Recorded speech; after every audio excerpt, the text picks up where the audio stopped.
أعوذ بالله من الشيطان الرجيم. بسم الله الرحمن الرحيم. وقال الذين كفروا أئذا كنا ترابا وآباؤنا أئنا لمخرجون لقد وعدنا هذا نحن وآباؤنا من قبل إن هذا إلا أساطير الأولين. قل سيروا في الأرض فانظروا كيف كان عاقبة المجرمين ولا تحزن عليهم ولا تكن في ضيق مما يمكرون ويقولون متى هذا الوعد إن كنتم صادقين قل عسى أن يكون ردف لكم بعض الذي تستعجلون وإن ربك لذو فضل على الناس ولكن أكثرهم لا يشكرون.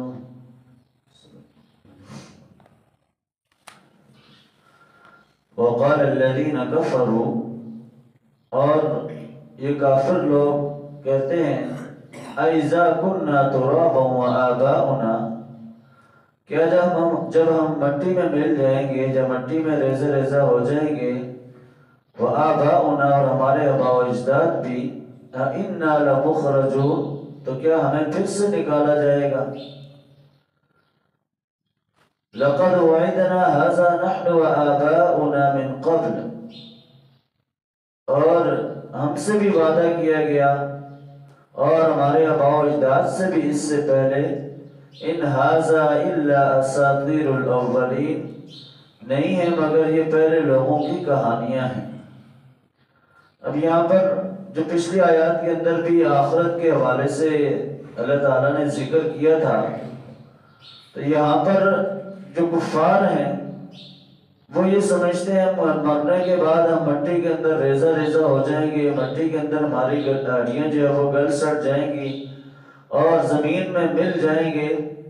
تو اس کے بعد کیا ہمیں دوبارہ زندہ کیا جائے گا؟ یعنی ہمیں بھی اور ہمارے آباء و اجداد کے بھی جو ہم سے پہلے گزر چکے ہیں، تو کیا ہم سب کو دوبارہ سے نکالا جائے گا؟ اور پھر انہوں نے یہ بھی کہا کہ یہ اس بات کا وعدہ تو ہم سے بھی کیا جا رہا ہے اور ہم سے پہلے ہمارے آباء و اجداد سے بھی کیا گیا ہے، لہذا ان ھذا الا اساطیر الاولین، یہ کچھ نہیں ہے مگر پہلے لوگوں کی قصے کہانیاں ہیں۔ انہوں نے محض جو وہ آخرت کے سارے معاملے کو، اس منظر کو ایک قصہ کہانی یا واقعہ جو ہے وہ سمجھا ہوا ہے، حالانکہ ہرگز جو ہے وہ ایسا نہیں ہے۔ اور اللہ نے اگلی جو ہے آیت کے اندر فرمایا کہ قل سیروا فی الارض، کہ نبی صلی اللہ علیہ وسلم ان سے کہہ دیجئے کہ زمین میں چلو پھرو، فانظروا کیف کان عاقبۃ المجرمین، بس دیکھو کیسا انجام ہوا مجرم قوموں کا، کہ زمین کے اندر جاؤ، ذرا چکر لگاؤ، جو لوگ بڑے بڑے دعوے کرتے تھے، جو بہت طاقتور لوگ بھی تھے، آج جا کر ان کا آپ انجام دیکھ لو کہ کس طرح ان کی بستیاں جو ہے وہ ختم ہو گئی ہیں اور ان کے نام و نشان جو ہے وہ مٹ گئے ہیں۔ لہٰذا یہ تم زمین کے اندر چلو پھرو گے تو تمہیں یہ اندازہ ہو جائے گا کہ کیا جو ہے وہ اللہ رب العالمین کی جو ذات ہے، اس کی طاقت اور قدرت کا اندازہ جو ہے وہ تمہیں ہوگا۔ لہٰذا تم یہ جو کہہ رہے ہو کہ اللہ یعنی کیا دوبارہ اس طرح جو ہے پیدا کیا جائے گا، جس سے ایک اور موقع پر یہ بھی انہوں نے کہا کہ دوبارہ ہمیں کون پیدا کرے گا؟ تو اللہ نے کہا کہ جس نے پہلی بار پیدا کیا ہے وہی دوبارہ بھی پیدا کرے گا، اور اس کے لیے دوبارہ پیدا کرنا کوئی مشکل نہیں ہے، دوبارہ اٹھا کھڑا کرنا جو ہے وہ کوئی مشکل نہیں ہے۔ اللہ نے تو صرف جو ہے ایک بات کا حکم دینا اور وہ سارا معاملہ جو ہے وہ ہو جائے گا۔ وَلَا تَحْزَنْ عَلَيْهِمْ وَلَا تَكُنْ فِي ضَيْقٍ مِّمَّا يَمْكُرُونَ، اور نبی صلی اللہ علیہ وسلم سے کہا جا رہا ہے کہ آپ ان پر رنجیدہ نہ ہوں اور ان کی چاروں کے اوپر جو ہے اپنا دل تنگ مت کریں۔ ظاہر ہے یہ جو مکہ کا وہ سارا منظر تھا، وہاں پر نبی صلی اللہ علیہ وسلم صبح و شام اللہ کے دین کی طرف لوگوں کو بلاتے تھے، لیکن وہ لوگ بجائے ایمان لانے کے وہ نبی صلی اللہ علیہ وسلم کے خلاف چالیں چلتے تھے اور سازشیں کرتے تھے اور ہر لحاظ سے ناکام بنانے کی جو وہ کوشش کرتے تھے، جس پر بعض اوقات نبی صلی اللہ علیہ وسلم جو وہ غمگین بھی ہو جاتے۔ ظاہر نبی صلی اللہ علیہ وسلم کے دل کے اندر تو یہ بات تھی کہ ہر شخص مسلمان ہو جائے تاکہ وہ آگ سے بچ جائے، جہنم کی آگ سے بچ جائے، اور اس کے لیے وہ ایک ایک شخص کے پاس کئی مرتبہ جو ہے وہ گئے اور ہر موقع پر ان کو جو ہے وہ دعوت دی کہ کہیں ان کا دل جو ہے وہ نرم پڑ جائے اور اسلام قبول کر۔ تو اس لیے نبی صلی اللہ علیہ وسلم سے اللہ تعالیٰ بطور تسلی ان کو یہ بات جو ہے وہ کہہ رہے ہیں کہ آپ نے اپنا جو پیغام ہے، آپ نے جو مقصد تھا، جو آپ نے پیغام پہنچانا تھا، اس کا آپ نے حق ادا کر دیا ہے، وہ اپنے حجت اور دلیل جو ہے وہ قائم کر دی ہے۔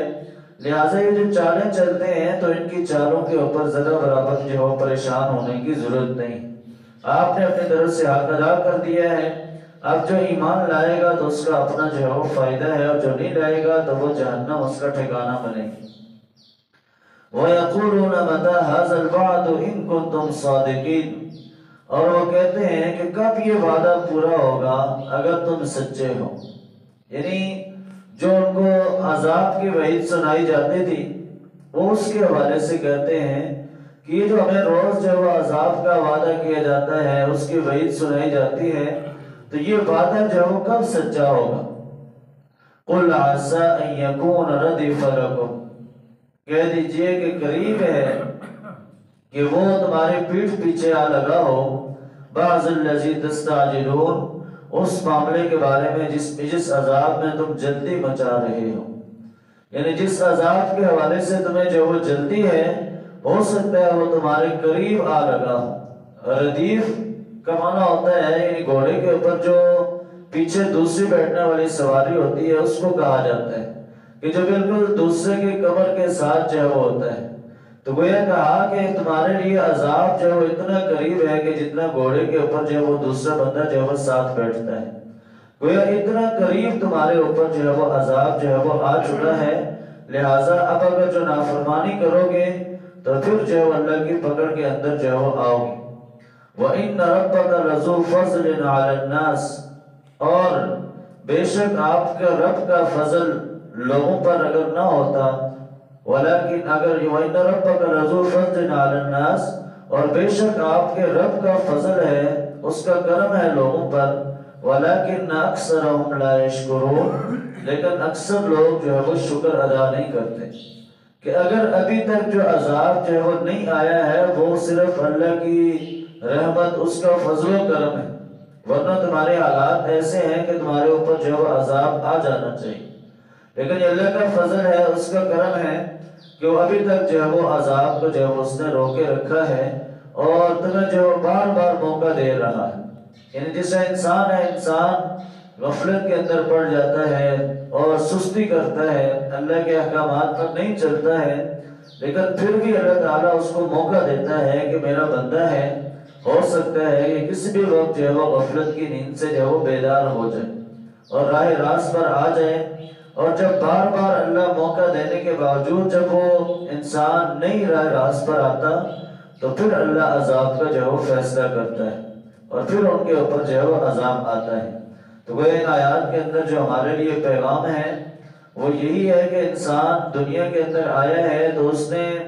جو اہل ایمان ہے ان کا تو عقیدہ ہے کہ اپنے آخرت کے اندر حشر کے میدان میں اکٹھے ہونا ہے اور وہاں پر اپنے اعمال کا حساب کتاب جو ہے وہ جواب دینا ہے۔ لہٰذا یہ ہمارے لیے دنیا جو ہے ایک آزمائش ہے، امتحان گاہ ہے، اس کے اندر ہم جتنی اچھی تیاری کریں گے، جتنے اچھے اعمال کریں گے،